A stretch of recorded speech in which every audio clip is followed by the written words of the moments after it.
श्रावण के महीने की पंचमी कौन सी तिथि? पंचमी। चाहे वो शुक्ल पक्ष की हो चाहे वो कृष्ण पक्ष की। श्रावण महीने की पंचमी के दिन शंकर भगवान पर जिस जिस परिवार के व्यक्ति का कांवड़ जल हमने बताया है आपको, जरूरी नहीं है कि डंडा बांधकर 2 कावड़ के जल के लोटे लेकर जाओ, आप अपने हाथ में भी 2 पात्र लेकर जा सकते हैं।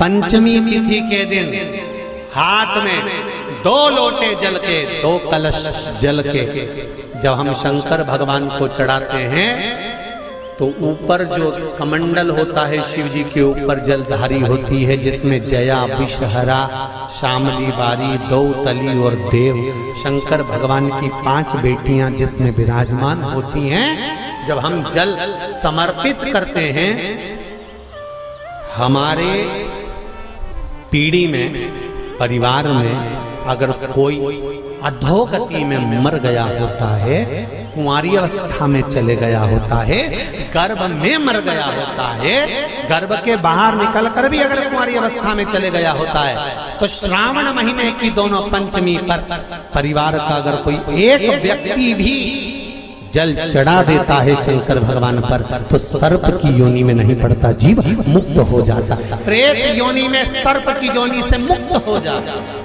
महाराज, हमारे यहाँ सांपों की पूजन कौन से दिन होती है, कौन सी तिथि में करते हैं? जम के बोलो जरा। नाग पंचमी। नाग पंचमी का मतलब क्या है? सांपों की पूजन करो। नाग पंचमी का मतलब होता है शंकर जी के मंदिर में जाकर 1 लोटा जल समर्पित कर दो। उसका कारण क्या है कि हमारे परिवार में, हमारे कुटुंब में कोई 7 पीढ़ी के अंतर्गत भी अगर कोई जीव तड़प रहा होता है, पड़ा हुआ होता है, उसकी मुक्ति नहीं होती है, तो पंचमी का चढ़ा हुआ जल उस जीव को प्राप्त हो जाता है और वो जीव तर जाता है, उसका फिर जन्म नहीं होता, वो तर, इसको मुक्तता का ये मोक्ष। चाहे नाग पंचमी हो, चाहे श्रावण महीने की शुक्ल पक्ष की, चाहे कृष्ण पक्ष की पंचमी हो, और समझ लो अच्छे से, श्रावण महीने की पंचमी के दिन देवाधिदेव महादेव पर चढ़ाई गई शमी पत्र आस्तिक मुनि का नाम लेकर, कौन से मुनि? आस्तिक मुनि का नाम लेकर शमी पत्र को वापस उठाकर उसको अपने दरवाजे की चौखट पर कहीं पर भी या द्वार पर कहीं पर भी एक ओर रख देने पर घर के अंदर, बगीचे के अंदर सर्प प्रवेश नहीं करता। ध्यान रखिए, सर्प प्रवेश नहीं करेगा। शमी पत्र समर्पित करने पर, उस शमी पत्र को आस्तिक मुनि का स्मरण करने, कौन से मुनि है?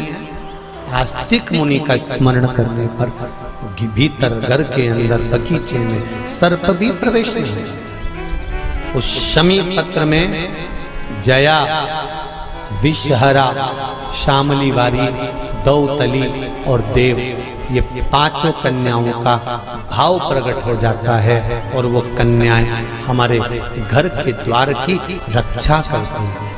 तुम्हारे घर की बहन बेटी क्या करती है? तुम्हारे घर की बहन बेटियां क्या करती हैं? घर में बहन बेटी आती हैं तो बद्दुआ देकर नहीं जाती। घर में कन्याएं रहती हैं, बद्दुआ नहीं देती। घर की बेटियां जब दरवाजा छोड़कर शादी कर वाले दिन, विदाई के दिन अगर जाती भी हैं, तो बेटियां हाथ में धान भरकर फेंक कर जाती हैं कि मेरा मायका खूब फले फूले, आगे बढ़े, छापे लगाकर चली जाती हैं कि हमने हमारी जीवन की सारी दौलत, जीवन का सारा सुख अपने मायके में दे दिया है। वो बेटियां होती हैं। तो जया, विषहरा, शामली बारी, दौतली, देव, ये उस घर में निवास करती हैं जिससे